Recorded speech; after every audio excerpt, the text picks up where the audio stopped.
My name is Thomas Reeds.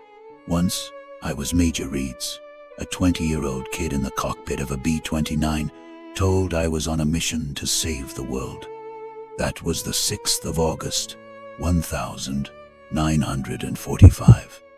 The flight from Tinian was 6 hours of tense silence, suspended above the clouds, carrying a weapon with an innocent name, Little Boy. They said it held unimaginable power, but power was just a word to us then, an abstraction. 43 seconds after release, that abstraction became reality.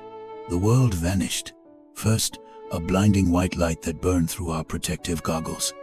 Then, a blood-red bloom, which collapsed into an endless, silent black. The shockwave hit us like a giant's hand. We looked back, and where the city had breathed moments before, there was only a rising mountain of fire and smoke. But in that first flash of light, an image was seared into my memory forever. A little girl on the ground, no older than 6. Her face was turned to the sky, mouth open in a scream I would never hear. And then, she was just light, gone. They pinned medals on us and called us heroes for ending the war. But the word hero felt like a lie. How could you be a hero when you felt like an eraser of generations? So, I didn't go home. Not really. I vanished into the quiet plains of Kansas and didn't speak a word of it for 60 years.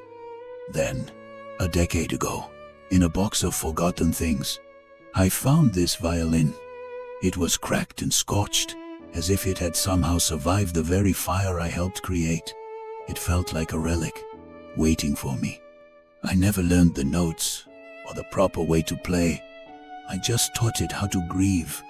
Its cry speaks the sorrow I held in silence for so long. Tonight, I am not here for your applause or for forgiveness. That's not for me to ask.